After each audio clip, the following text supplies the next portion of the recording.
안녕하세요. 이번 시간에는 서비스에 사용할 테이블들을 정의해 보도록 할게요. 테이블을 만들기 전에 이전 시간에 만들었던 유저 테이블을 보면서 테이블을 정의하는 방법에 대해 간단히 설명을 드리도록 할게요. 먼저 테이블을 정의하는 방법은 드리즐의 pgTable 함수를 사용해서 정의하면 되는데요. 이 pgTable 함수의 첫 번째 인수로 테이블 이름을 지정해주면 되고요. 두 번째 인수로 이제 컬럼을 정의해주면 되는데 코드를 보면 먼저 컬럼의 타입이 오게 되고요. 해당 컬럼에 제약사항이 있다면 이런 식으로 함수 체이닝을 통해 필요한 제약사항을 추가해주시면 됩니다. 이제 이 유저 테이블을 저희 서비스에 맞게 수정을 해보도록 할게요. 기존에는 ID 컬럼 타입이 시리얼 타입이었는데요. 이 시리얼 타입은 자동 증가하는 4바이트 정수 타입입니다. 저는 이 시리얼 타입 말고 UUID 타입으로 지정을 해볼게요. UUID 타입은 정수가 아니라 UUID 형식의 문자열을 ID로 만들어주기 때문에 저는 이 UUID 타입을 ID 타입으로 주로 사용하고 있습니다. 그리고 값을 넣지 않아도 랜덤하게 값이 생성될 수 있도록 디폴트 랜덤을 추가해 주도록 할게요. 그리고 난 널 제약사항을 추가해 널을 허용하지 않을 거고요. 마지막으로 프라이머리 키로 지정을 해줄게요. 이렇게 함수 체이닝을 통해 컬럼의 제약사항을 추가할 수 있습니다. 네임 컬럼 같은 경우는 텍스트 타입을 그대로 유지하고 난 널 제약사항만 추가해 주도록 할게요. 이메일은 유저가 로그인에 사용하는 실질적인 아이디가 될 거라서 난 널 제약사항과 함께 중복된 값이 들어가지 않도록 유니크 제약사항을 추가해 주도록 할게요. 비밀번호는 네임과 동일하게 난 널만 추가해 주도록 하겠습니다. 롤 컬럼은 저희 서비스에선 필요 없을 것 같아서 삭제하도록 할게요. 그리고 created at과 updated at은 각각 데이터가 생성될 때, 업데이트 될 때 시간을 넣어줄 건데요. 우선 디폴트 now를 통해 두 컬럼 모두 만들어질 때 현재 시간을 디폴트 값으로 넣어주도록 할게요. 그리고 이 두 컬럼 역시 난 널 제약사항을 추가해주도록 하겠습니다. 이번에는 컨버세이션 테이블을 정의해 볼 건데요. 테이블 이름은 컨버세이션으로 해주시고요. 먼저 ID 컬럼은 유저 테이블과 동일할 것 같아서 그대로 가져오도록 할게요. 그리고 네임 컬럼은 제약사항 없이 텍스트 타입만 지정해 주시고요. 생성 날짜와 수정 날짜도 그대로 가져오도록 할게요. 이제 유저 테이블과 컨버세이션 테이블의 관계를 정의해 볼 건데요. 사용자 한 명은 여러 대화를 가질 수 있고 대화 같은 경우는 여러 사용자가 있는 게 아니기 때문에 사용자와 대화 간의 관계는 원투매니 관계라고 볼 수 있을 것 같아요. 드리즐 ORM으로 원투매니 관계를 설정하는 방법은 드리즐 ORM 공식 문서를 참고해서 설정을 해볼게요. 공식 문서 좌측 메뉴 쿼리에 원투매니 부분을 보면 원투매니 관계를 설정하는 예시가 나와 있으니 한번 보도록 할게요. 먼저 윗부분이 원투매니에서 원에 해당하는 관계를 정의하는 부분인 것 같고 아래에는 매니에 해당하는 관계를 정의하는 부분인 것 같아요. 관계를 정의할 땐 이렇게 릴레이션즈 함수로 정의해주면 되고요. 첫 번째 인수로 관계를 설정할 테이블을 넣어주고 두 번째 인수는 이렇게 콜백 함수를 넣어주게 되어 있습니다. 이 콜백 함수의 첫 번째 파라미터로 객체가 들어오는데 이 객체에는 원 또는 매니 함수가 있어서 이 함수들을 통해 다른 테이블과 관계를 설정해 줄 수 있습니다. 유저 테이블 관계에서는 매니 함수를 이용해 컨버세이션과 원투매니 관계를 설정하는 것을 볼 수 있습니다. 그 다음 포스트 테이블 관계를 보면 원 함수를 통해 관계를 정의하고 있는데요. 원 함수는 첫 번째 인수로 참조할 테이블을 지정하게 되고 두 번째 인수에는 먼저 필즈 부분에 현재 테이블, 여기서는 포스트 테이블이겠죠. 이 포스트 테이블에서 포린키로 사용할 필드를 지정하게 되고요. 포린키는 관계형 데이터베이스에서 테이블의 필드 중 다른 테이블의 행을 식별할 수 있는 키로 여기에서는 포스트 테이블에 어서 아이디를 포린키로 지정하고 있는 걸 볼 수 있습니다. 포린키는 여러 필드를 묶어서 지정할 수도 있기 때문에 배열로 받는 걸 볼 수 있고요. 그리고 레퍼런스에는 참조되는 테이블, 여기에서는 유저 테이블이겠죠. 이 참조되는 테이블에 어떤 컬럼을 참조할 건지 지정하는 부분으로 보통 참조하는 테이블에 프라이머리 키를 참조하기 때문에 유저 테이블의 ID 필드를 지정하고 있는 걸 볼 수 있습니다. 이렇게 원투매니 관계를 정의하는 법을 살펴보았으니 코드를 복사해서 저희 서비스에 붙여넣고 적절하게 수정을 해볼게요. 먼저 유저 테이블 코드부터 가져와 보도록 하겠습니다. 저는 테이블 이름에 s를 붙이지 않을 거라 먼저 s들을 지워주도록 할게요. 그리고 임포트가 필요한 부분들을 임포트 해주시고요. 포스트라고 되어 있는 부분을 컨버세이션으로 바꿔주도록 할게요. 그리고 컨버세이션 테이블 관계도 추가해주도록 하겠습니다. 먼저 포린키 부분을 복사해서 넣어주시고요. 저는 어서 아이디를 유저 아이디로 수정을 해주고 타입도 UUID 타입으로 변경을 해줄게요.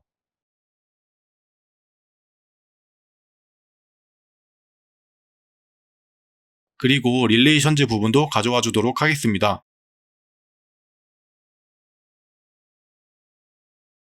이제 포스트로 된 부분들을 모두 컨버세이션으로 수정을 해주시고요.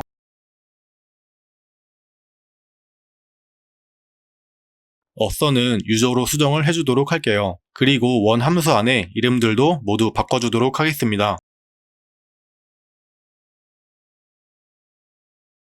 이제 유저 아이디에 포린키 액션을 추가해 주도록 할게요. 포린키 액션이 무엇인지는 공식 문서를 보면서 확인을 해볼게요. 공식 문서에 이 링크로 오시면 포린키 액션에 대한 내용이 있고요. 여기 내용을 한번 같이 보도록 할게요. 먼저 정의 부분을 보면 액션들을 지정할 수 있다고 되어 있는데요. 어떤 액션들이냐면 부모 테이블의 참조 데이터가 수정될 때 발생하는 액션들을 지정할 수 있다고 되어 있고, 이러한 액션들을 포린키 액션이다 라고 정의하는 것 같아요. 다시 말해 부모 테이블의 참조 데이터가 변경되거나 삭제될 때 어떻게 처리할지 정하는 것이라고 보면 될 것 같고요. 아래 옵션들을 보면서 어떤 액션들을 지정할 수 있는지 보도록 할게요. 먼저 캐스케이드 옵션은 부모 테이블의 데이터가 지워지면 자식 테이블도 같이 지워지는 옵션이고요. 노 액션 옵션은 디폴트 옵션으로 자식 테이블에 관련된 행위 있는 경우 상위 테이블의 행위 삭제되지 않도록 하는 옵션입니다. 예를 들어 어떤 유저를 삭제하기 위해서는 해당 유저의 대화들을 모두 삭제해야 유저를 삭제할 수 있다 라고 봐주시면 될 것 같고요. 레스트릭트 옵션은 호환성의 이유로 포함된 옵션이라 노 액션과 동일한 옵션으로 생각하셔도 좋을 것 같고요. 셋 디폴트 옵션은 부모 테이블의 데이터가 삭제가 되었을 때 자식 테이블 포린키에 디폴트 값이 있다면 디폴트 값으로 설정되고 없다면 삭제가 실패하게 되는 옵션입니다. 마지막으로 set null 옵션은 부모 테이블이 삭제가 되었을 때 자식 테이블의 값을 null로 세팅해주는 옵션인데요. null로 세팅하는 만큼 null 값이 허용돼야 한다는 걸 참고하시면 좋을 것 같아요. 저희 같은 경우는 부모 테이블 삭제 시 자식 테이블도 함께 삭제되는 캐스케이드 옵션을 적용하도록 하겠습니다. 이렇게 정의와 옵션을 모두 살펴보았으니 이제 코드로 와서 적용을 해볼게요. 좀 더 아래로 오면 어떻게 적용하는지 나와 있으니 코드를 가져와서 적용해 주도록 하겠습니다. 컨버세이션 테이블의 포린키인 유저 아이디 컬럼에 가져온 코드를 넣어주고 이름도 수정해 주도록 할게요. 네, 컨버세이션 테이블은 이 정도로 마무리하면 될 것 같고요. 이제 메시지 테이블을 정의를 해보도록 할게요. 메시지 테이블도 컨버세이션 테이블과 원투매니 관계라고 볼 수 있기 때문에 새로운 내용은 없을 것 같으니 빠르게 진행을 해볼게요. 먼저 아이디 컬럼은 복사 붙여넣기 해서 가져올 거고요. 메시지 내용에 해당되는 컨텐트 컬럼을 추가해 주도록 할게요. 그리고 메시지 주체를 나타내는 롤 컬럼을 추가해 줄 거고요. $타입을 이용해 유저와 어시스턴트 값으로 타입 초론이 되게끔 처리를 해줄게요. 참고로 실제 데이터베이스에 두 값만 받도록 제약사항이 추가된 건 아니니 그 점은 참고해 주시면 좋을 것 같습니다. 그리고 날짜 관련된 컬럼들을 가져올 거고요. 마지막으로 포린키 부분도 가져와서 컨버세이션 아이디로 컬럼 이름을 수정하고 참조하는 테이블도 컨버세이션으로 바꿔주도록 할게요. 그리고 메시지 관계도 컨버세이션 관계를 복사해서 가져와 주시고요. 컨버세이션에서 메시지로 이름들을 수정을 해줄게요.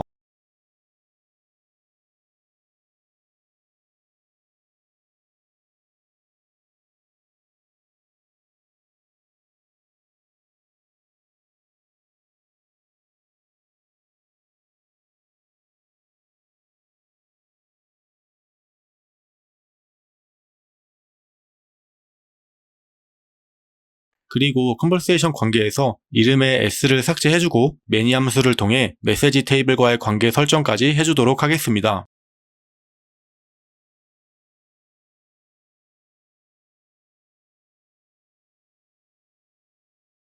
이제 테이블을 모두 정의했으니 제너레이트와 마이그레이트 명령어를 통해 반영해 주도록 할게요.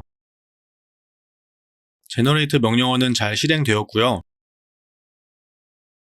마이그레이트는 지금 에러가 나고 있는데 저희가 기존의 ID 타입을 시리얼로 했다가 UUID 타입으로 바꾸었죠. 이렇게 하면 기존의 데이터 타입과 수정하고자 하는 데이터 타입이 다르기 때문에 바로 마이그레이트가 되지 않습니다. 이런 경우에는 다음과 같은 단계로 마이그레이션을 진행해 줄 수 있는데요. 이렇게 테이블 관계가 복잡하지 않아도 마이그레이션 하기 위해서는 이러한 복잡한 과정을 거치게 되는데요. 만약 테이블의 관계가 더 복잡해지면 마이그레이션 하는 과정이 더 어려울 수 있겠죠. 그래서 테이블을 설계할 때는 신중하게 설계를 해야 하고 마이그레이션을 하게 된다면 기존 데이터가 변경되거나 손실되지 않도록 주의를 마음을 기울여 진행을 해줘야 합니다. 우선 지금은 테스트용으로 만든 거였기도 하고 데이터도 없으니 네온 홈페이지에서 데이터베이스를 삭제했다가 다시 만들어주도록 할게요. 데이터베이스 삭제는 네온 홈페이지 오버뷰에 롤 앤 데이터베이스로 와주시고요. 저희가 만든 챗GPT 데이터베이스 메뉴에서 데이터베이스를 삭제해 주도록 할게요. 삭제가 완료되었고요. 그럼 이제 add 데이터베이스로 해서 다시 만들어 주도록 하겠습니다.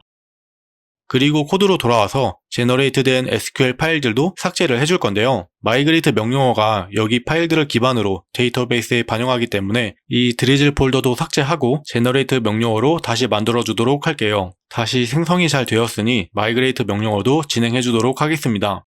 네, 이제 잘 실행이 됐고요. 저희가 정의한 테이블이 잘 생성됐는지 확인을 해볼게요. 네온 홈페이지로 와서 확인을 해보면 잘 생성된 걸 볼 수 있습니다. 이제 저희가 설정한 제약사항과 포링키 액션이 잘 동작하는지 확인을 해볼게요. 여기 유저 테이블로 와주시고요. add record를 통해 데이터를 추가해 주도록 할게요. 먼저 빈값으로 추가를 해보면 낱널 제약사항과 관련된 오류가 잘 뜨는 걸 확인할 수 있습니다. 이제 테스트 데이터를 넣어보도록 할게요. 데이터는 간단하게 네임은 코딩 먹방, 이메일은 test@test.com, 패스워드는 1234로 해서 데이터를 만들어 보도록 할게요. 네, 데이터가 성공적으로 잘 생성되었고요. 생성된 걸 보면 id와 created at, updated at 컬럼들이 자동으로 잘 생성되는 걸 확인할 수 있습니다. 이제 동일한 데이터를 추가해서 이메일의 유니크 제약사항이 잘 동작하는지 확인을 해볼게요. 네, 잘 동작하는 걸 확인할 수 있고요.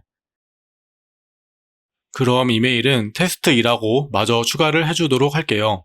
이제 만들어진 유저 아이디로 컨버세이션도 추가해서 포링키 액션이 잘 동작하는지 확인을 해볼게요. 컨버세이션 테이블로 와주시고요. 먼저 유저 아이디를 넣어주도록 할게요. 그리고 이름도 테스트용으로 넣어서 데이터를 생성해 주시고요. 이제 생성된 데이터 오른쪽 끝을 보면 컨버세이션 테이블과 관계를 맺고 있는 유저와 메시지 테이블도 보이는 걸 확인할 수 있습니다. 다만 여기서 보여주는 유저와 메시지 같은 필드들은 컨버세이션 테이블의 실제 필드로 추가된 건 아니고요. 이 네온에서 편의상 관계를 맺고 있는 테이블의 정보를 저희가 정의한 이름으로 보여주는 거라고 보시면 될 것 같고요. 그래서 확인을 해보면 유저 정보도 잘 보이는 걸 확인할 수 있습니다.